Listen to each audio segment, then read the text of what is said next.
আসসালামু আলাইকুম। আপনারা দেখছেন দৈনিক প্রদীপ শিখা ইউটিউব চ্যানেল। এখন আমাদের সঙ্গে যুক্ত হচ্ছেন বাংলাদেশের প্রধান উপদেষ্টা মোহাম্মদ ইউনূস এখন নিউ ইয়র্কে আছেন। জাতিসংঘের সাধারণ অধিবেশনে অংশ নেয়ার পাশাপাশি অবধারিতভাবেই তিনি মার্কিন প্রশাসনের কর্তাদের সঙ্গে কথা বলবেন। বিষয় অবশ্যই বাংলাদেশের আগামী সাধারণ নির্বাচন। এই নির্বাচন এখন যুক্তরাষ্ট্রের সামনে খুবই গুরুত্বপূর্ণ বিষয়। গুরুত্বপূর্ণ এ কারণে যে নির্বাচিত সরকার না এলে মিয়ানমারে দখলদারির জন্য বাংলাদেশে যে হিউম্যান করিডোরের দরকার সেটা আমেরিকার পক্ষে পাওয়া সম্ভব হয় না। চট্টগ্রাম বন্দরের দখল সেটা নেওয়াও সম্ভব হয় না এবং সেন্ট মার্টিনস আইল্যান্ডে নৌঘাঁটি তৈরিটাও হয়ে উঠবে না, কারণ সেনাপ্রধান ওয়াকারুজ্জামান বেঁকে বসেছেন যে নির্বাচিত সরকার ছাড়া এসব সিদ্ধান্ত কেউ নিতে পারে না। সেনাপ্রধানের এই সাবধান বাণীর আগে পর্যন্ত আমেরিকার ধারণা ছিল ইউনূস এবং খলিলুর রহমানকে দিয়ে কাজগুলো তুলে নেওয়া যাবে। সুতরাং নির্বাচন নিয়ে তাদের মাথা ব্যথা ছিল না। আর ইউনূস ভোট না করে 5-7 বছর থাকলেও আপত্তি ছিল না আমেরিকার। বস্তুত এই ক্ষমতায় রেখে দেওয়ার টোপ দিয়েই ইউনূসকে দলে টেনেছিল আমেরিকা। খলিলুরের নিয়োগও ছিল এই প্ল্যানের অঙ্গ হিসেবে। কিন্তু হিসেব নিকেশটা পাল্টে দিলেন সেনাপ্রধান ওয়াকারুজ্জামান। তিনি বেঁকে বসলেন এবং খেপে গিয়ে আমেরিকা তাকে সরিয়ে দেওয়ার চেষ্টা করলো। ওই যে সেনাপ্রধান আফ্রিকা সফর সেরে ফিরলেই তাকে বন্দি করা হবে এবং ফয়জুর রহমানকে নতুন সেনাপ্রধান করা হবে, এমন একটা প্ল্যান পাকিস্তানের আইএসআই এর সঙ্গে বসে ঠিক করেছিল সিআইএ। কিন্তু ভারতের সামরিক গোয়েন্দারা ভেস্তে দেয় সেই প্ল্যান। অতঃপর প্ল্যান পাল্টাতে হয়। আপনারা মনে আছে আপনাদের, যার জন্যে ওই শাহজালাল বিমানবন্দরে না নেমে ঢাকার অন্য একটা বিমান বাহিনীর জন্য যে বিমানবন্দরটি ব্যবহার করা হয়, তেজগাঁও বিমানবন্দরে এসে নেমেছিলেন ওয়াকারুজ্জামান। ফলে প্ল্যান পাল্টাতে হয় তারপর আমেরিকাকে। তারা ইউনূসকে বলে দেয় তুমি নির্বাচনে রাজি হয়ে যাও। ইউনূস তার আগে নির্বাচনে রাজি ছিল না, তার কথা ছিল আগে সংস্কার হবে তারপরে নির্বাচন। কিন্তু আমেরিকার আবার এই প্ল্যানটা দেখে ইউনূস সেই মতো শেষ সিদ্ধান্ত অনুযায়ী বললেন যে নির্বাচন করতে চান আগামী ফেব্রুয়ারির দ্বিতীয় সপ্তাহ নাগাদ, 10-12 তারিখ নাগাদ, যদিও এখনো নির্বাচন কমিশন ঘোষণা করেনি দিনক্ষণ। আমেরিকার পরিবর্তিত যে নতুন ছক, সেটা হলো এই নির্বাচনে আওয়ামী লীগকে অংশ নিতে দেয়া হবে না। তারপর বিনা আওয়ামী লীগ নির্বাচনে দ্বিতীয় বৃহত্তম দল হিসেবে যে বিএনপি আছে তার বিজয় তাহলে অনিবার্য, এবং বিএনপি ক্ষমতায় এলেই আমেরিকার স্বার্থ রক্ষিত হবে। মানে ওই হিউম্যান করিডোর, চট্টগ্রাম বন্দর, সেন্ট মার্টিনস সব চলে আসবে আমেরিকার মুঠোয়। ইউনূস লন্ডনে গিয়ে তারেক রহমানের সঙ্গে কথা বলে এলেন, সব সেট করে এলেন। তারপর আবার আমেরিকার যে ঢাকার রাষ্ট্রদূতের কাজ যিনি করছিলেন, চার্জ দ্য অ্যাফেয়ার্স, সেই ট্রেসি জ্যাকবসন, তিনি লন্ডনে গিয়ে তারেকের সঙ্গে বৈঠক করে সিলমোহর দিয়ে এলেন ডিলে। জামাত বিরোধিতা করছে বটে এই ডিলের, কিন্তু জামাতের আর কয়টা ভোট আমেরিকা ভাবলো, এবং আমেরিকার লোকজন তাই ভাবলো, আমেরিকার যারা শাসনকর্তা যারা এসব প্ল্যান বানাচ্ছে। আর এনসিপি দলেও একটা ভাঙন ধরানো গেল। এক দল গেল আমেরিকার পক্ষে, আরেক দল গেল তার বিপক্ষে, চীনের দিকে ঝুঁকলো তারা। সে যাক, আওয়ামী লীগ শূন্য মাঠে, বিএনপি তো রয়্যাল বেঙ্গল টাইগার, চিন্তা কি? কিন্তু চিন্তা নিয়ে এলো জাকসুর ছাত্র ইউনিয়নের ভোট। বিএনপি পর্যুদস্ত হয়ে গেল জামানের কাছে, যাকে বলে গোহারান, হেরে গেল। এই চললে তো ভোট করেও লাভ নেই।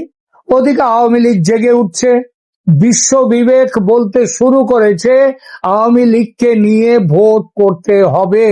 বিপদ বুঝলো আমেরিকা, এবার আবার তৈরি করলো নতুন প্ল্যান, সবাইকে ডেকে নাও আমেরিকায়, ভয় দেখিয়ে, লোভ দেখিয়ে, বুঝিয়ে সুঝিয়ে যেভাবেই হোক আওয়ামী লীগ বিরোধী শক্তিকে এক রাখতে হবে, আমেরিকার স্বার্থ পূরণ করতে হবে, নইলে আওয়ামী লীগ জিতে গেলে আমেরিকার স্বার্থ পূরণ হবে না। আর যে সবাই দল বেঁধে আমেরিকায়, তার একটা বড় কারণ কিন্তু এটাও। অন্যদিকে দেখুন, আমেরিকার কাছে দেশের সার্বভৌমত্ব বিকিয়ে দেওয়ার বিরুদ্ধে রুখে দাঁড়িয়েছেন ওয়াকারুজ্জামান। তিনি বিএনপির সঙ্গে যেতে পারেন না এই জন্যই, কারণ বিএনপি তো ঠিকই করে রেখেছে আমেরিকার কাছে সার্বভৌমত্ব বিসর্জন দিয়ে দেবে।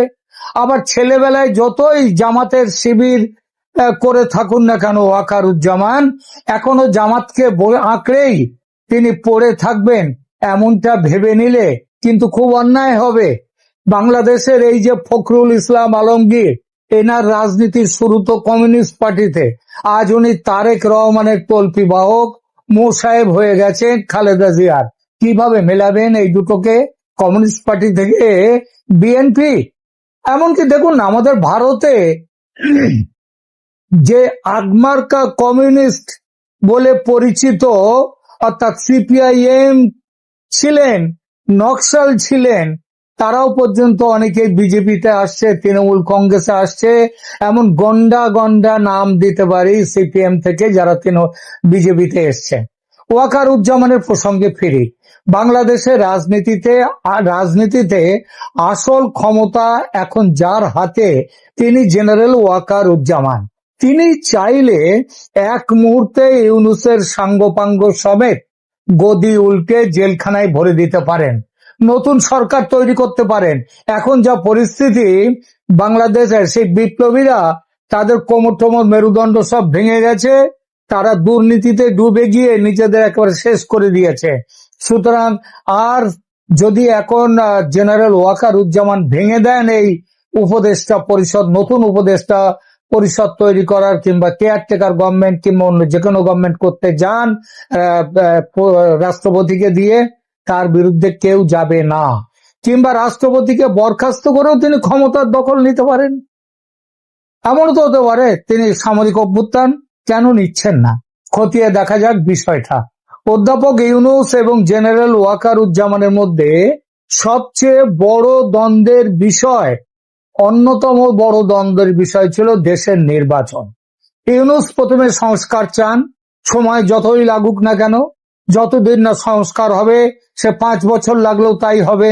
কালকে ইউনূস এখানে জাতিসংঘে ভাষণ দিয়েছেন, সেই ভাষণ একটা চ্যানেল তার দিয়েছে তাদের ইউটিউবে। আমি দেখছিলাম কমেন্ট গুলো, সেখানে বলছে ইউনূসের একেবারে গুণমুগ্ধ সব, বলছে ইউনূস যতদিন পারেন, সারা জীবন যতদিন বেঁচে থাকবেন ততদিন তিনি বাংলাদেশের ভার নিয়ে থাকুন, ক্ষমতায় থাকুন। তো যাই হোক, জেনারেল আবার ওয়াকারুজ্জামান এটা চান না, তিনি যত তাড়াতাড়ি সম্ভব সুষ্ঠু এবং অন্তর্ভুক্তিমূলক নির্বাচন চান। অন্তর্ভুক্তিমূলক নির্বাচনের মানেটা কি? মানে হচ্ছে আওয়ামী লীগ ও তাদের জোটকেও নির্বাচনী প্রক্রিয়াতে নিতে হবে, যেটা ইতিমধ্যে আইনি প্রক্রিয়ার দোহাই দিয়ে কেড়ে নিয়েছে বর্তমান সরকার এবং আওয়ামী লীগ। তাদের জাতীয় নির্বাচন কমিশন থেকে তাদের নিবন্ধন বাতিল হয়ে গেছে। অর্থাৎ ইউনূস সরকার স্পষ্টতই সেনা প্রধানের সঙ্গে বিরোধে নেমেছেন এই নির্বাচনের বিষয়ে, আওয়ামী লীগের বিষয়ে। যদি আওয়ামী লীগের ওপর থেকে নিষেধাজ্ঞা তুলে নেওয়া না হয় এবং এই অবস্থাতেই যদি নির্বাচন ডেকে দেয়া হয়, তাহলে ওয়াকার সাহেব কি করতে পারেন?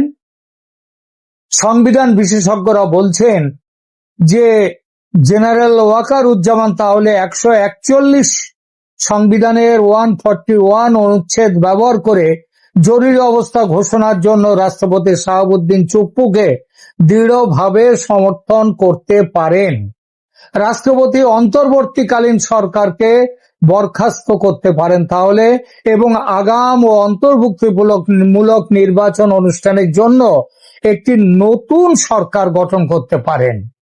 এবং সেনাবাহিনী, সন্ত্রাসী এবং অপরাধীদের যে তাদেরকে ছেড়ে দেয়া হয়েছে, ইনডেমনিটি দেয়া হয়েছে, তাদের খালাস দেয়া হয়েছে বিচারের হাত থেকে, সেটা বাতিল করাটা কোনো ব্যাপারই নয়।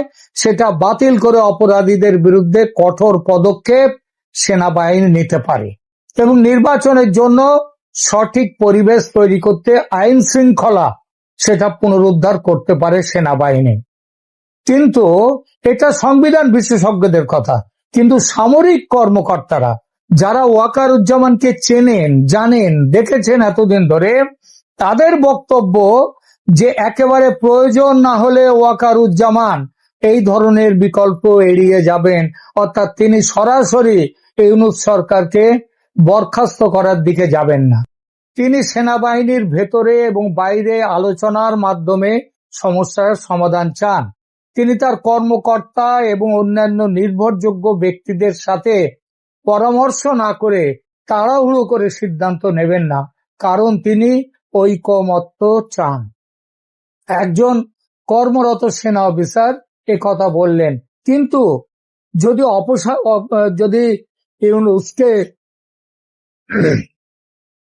যদি ইউনূসকে অপসারণের হুমকি আসে তাহলে কি হবে? তখন সেই কর্মকর্তা তিনি বললেন, সেনাকর্তা তিনি বললেন, তাহলে তো সবকিছু বদলে যাবে। জেনারেলের অধীনে দায়িত্ব পালন করা একজন প্রাক্তন কর্নেল তিনিও বললেন যে যদি তিনি মনে করেন, মানে ওয়াকারুজ্জামান যদি মনে করেন যে তাকে পদচ্যুত করার জন্য একটি শক্তিশালী ষড়যন্ত্র চলছে, তবে তিনি দৃঢ় পদক্ষেপ নিতে বাধ্য হবেন, তার আগে নয়। সম্প্রতি আফ্রিকা থেকে ফিরে আসার পর সেনাপ্রধান কারো নাম উল্লেখ না করে বা দোষারোপ না করে সতর্ক করে দিয়েছিলেন। একটা কথা তার মধ্যে খুব উল্লেখযোগ্য ছিল। তিনি বলেছিলেন, দয়া করে আমাকে এমন কাজ করতে বাধ্য করবেন না যা আমি করতে চাই না। এটা ছাত্র নেতাদের এবং তাদের সমর্থন করছে যারা, যে উগ্রপন্থীরা, তাদের উদ্দেশ্যে এই কথাগুলো বলেছিলেন তিনি যার কথা বলেছিলেন আরো বলেছিলেন, আমাকে খুব বেশি চাপ দেবেন না। এই মুহূর্তে জেনারেল ওয়াকারুজ্জামান সেনাবাহিনীর মধ্যে তার অবস্থান অনেকটা শক্ত সুসংহত করেছেন। তবে তার একটি বড় উদ্বেগ, রাষ্ট্রপতিকে পদচ্যুত করার লক্ষ্যে নতুন কোনো ষড়যন্ত্র হবে কিনা। আন্দোলন হবে না, কিন্তু ষড়যন্ত্র, তার জন্য তিনি যথারথ, কারণ সেটা যদি হয় তাহলে একজন নতুন রাষ্ট্রপতি এই যে আমেরিকার হাতে এবং তাদের আমেরিকার যে শক্তি রয়েছে বিএনপি ইত্যাদি, এদের হাতে, বিএনপি, জামাত, এনসিপি, এদের হাতে খেলতে পারেন এবং তারা ওয়াকারুজ্জামানকে পদচ্যুত করতে চান। যতক্ষণ বর্তমান রাষ্ট্রপতি থাকবেন ততক্ষণ এটি সহজ হবে না এবং এজন্য বঙ্গভবনে কিন্তু যথারীতি খুব কড়া পাহারার ব্যবস্থা করে দিয়েছেন সেনাপ্রধান। স্বাধীনতা দিবসে দেখুন, রাষ্ট্রপতির সাথে সেনাপ্রধানের সম্পর্ক নিয়ে তো অনেক কথাই বলা হয়েছে, কিন্তু তাদের সম্পর্ক কতটা ভালো এবং রাষ্ট্রপতি কতটা সেনাপ্রধানকে বিশ্বাস করেন তার একটা ছোট্ট প্রমাণ দিই। স্বাধীনতা দিবসে ছাত্র নেতাদের লক্ষ্য করে রাষ্ট্রপতি তীব্র আক্রমণ চালিয়েছিলেন। রাষ্ট্রপতি শাহাবুদ্দিন চুপ্পু স্পষ্টভাবে বলেছিলেন সেদিন যে বাংলাদেশ এবং বঙ্গবন্ধু শেখ মুজিবুর রহমান অবিচ্ছেদ্য, যা স্পষ্টতই ছাত্র নেতাদের এবং তাদের সমর্থক ইসলামপন্থী মৌলবাদীদের আনন্দ দেবে না, দেয়নি। এবং এটাও জানবেন যে রাষ্ট্রপতি সেদিন যে তীব্র আক্রমণ করেছিলেন সেনাবাহিনীর সমর্থন ছাড়া সেটা কোনোভাবেই সম্ভব হতো না। আওয়ামী লীগের নির্বাচনে অংশগ্রহণ ও জেনারেল ওয়াকারুজ্জামানের ভূমিকা ইতিমধ্যেই গুরুত্বপূর্ণ হয়ে উঠেছে এবং আগামী দিনে আরো গুরুত্বপূর্ণ হয়ে উঠবে। আওয়ামী লীগের নির্বাচনে অংশগ্রহণের সম্ভাবনা, মনে রাখবেন, দিন দিন বাড়ছে। আন্তর্জাতিক চাপ, দেশের মধ্যে তো আওয়ামী লীগের যারা কর্মী সমর্থক তাদের যে ঝটিকা মিছিল, তাদের আন্দোলন তো আপনারা দেখছেনই, কিন্তু তার সাথে আছে আন্তর্জাতিক চাপ, ভারতের চাপ এবং এই উপমহাদেশে আমেরিকার বিরোধিতা করার যে লাইন, সেটাও চীনকে বাধ্য করবে আওয়ামী লীগের পক্ষে অবস্থান নিতে। আর স্বয়ং সেনা প্রধানকে দেশের সার্বভৌমত্ব রক্ষায় আওয়ামী লীগের পক্ষে দাঁড়ানো ছাড়া বিকল্প নেই। জেনারেল ওয়াকারুজ্জামান ইতিমধ্যে স্পষ্ট করে দিয়েছেন তিনি কি চান। জেনারেল ওয়াকারুজ্জামান মুক্ত, নিরপেক্ষ, free, fair and inclusive election, মুক্ত, নিরপেক্ষ, অন্তর্ভুক্তিমূলক নির্বাচনের পক্ষে দৃঢ় অবস্থান নিয়েছেন। তিনি বলেছেন যে দেশের রাজনৈতিক স্থিতিশীলতা কেবল নির্বাচিত সরকারের মাধ্যমেই তার সেই স্থিতিশীলতা আনা সম্ভব, অনির্বাচিত সিদ্ধান্ত গ্রহণকারীদের মাধ্যমে নয়। আওয়ামী লীগের প্রতি অবস্থান সেনাপ্রধান আওয়ামী লীগের পক্ষে সহ সব রাজনৈতিক দলের সমান সুযোগের পক্ষে মত দিয়েছেন। তিনি দলীয় অপরাধীদের বিচারের বিরোধী নন, কিন্তু পুরো দলের ওপর সাধারণ নিষেধাজ্ঞার বিরোধী। আওয়ামী লীগের মধ্যে যারা কোনো দুর্নীতি করেছে, যারা অন্যায় করেছে তাদের বিচারক, কিন্তু তিনি সাধারণ নিষেধাজ্ঞার বিরোধী। এই যে রাজনৈতিক লাইনটা, এটা পুরোপুরি ভারতের লাইনও বটে। এমন মনে করা অবাস্তব হবে না যে গত বছর 5 আগস্টে যেভাবে ওয়াকারুজ্জামান ও ভারতের সেনাপ্রধান শেখ হাসিনাকে সেফ এক্সিট মেসেজ দিয়ে ভারতে পাঠিয়েছেন, সেটা পাঠিয়েছিলেন শেখ ওয়াকারুজ্জামান। সেই একইভাবে নির্বাচনে আওয়ামী লীগকে অংশগ্রহণের সুযোগ দিয়ে শেখ হাসিনার প্রত্যাবর্তনও তিনি নিশ্চিত করবেন। এটা ছাড়া ওয়াকারুজ্জামানের কাছে কিন্তু কোনো বিকল্প নেই। আলোচনা শেষ করব আরেকটি কথা বলে। গত কয়েক মাসে অনেকেই প্রশ্ন তুলেছেন ইউনূসের হাত থেকে দেশকে বাঁচাতে কেন সামরিক শাসনের আওতায় দেশকে নিয়ে আসছেন না ওয়াকারুজ্জামান, কেন শুধু ভাষণ দিয়ে চুপ হয়ে যান। এই প্রশ্নের উত্তরে একটি চমৎকার তথ্য দিয়েছেন খ্যাতনামা বাংলাদেশ বিশেষজ্ঞ সাংবাদিক সুবীর ভৌমিক। ইন্ডিয়া টুডেতে প্রকাশিত একটি লেখায় তিনি ওয়াকারুজ্জামানের এক ঘনিষ্ঠ সেনাকর্তার বয়ানে জানিয়েছেন, ওয়াকারুজ্জামানের মতে সেনা শাসনের অভিজ্ঞতা আদৌ ভালো নয়।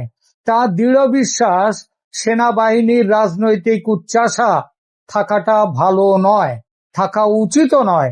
এই ব্যাপারে ভারতের সেনা তার আদর্শ, আর এজন্যই সুযোগ থাকলেও ক্ষমতা দখলে নেই তিনি।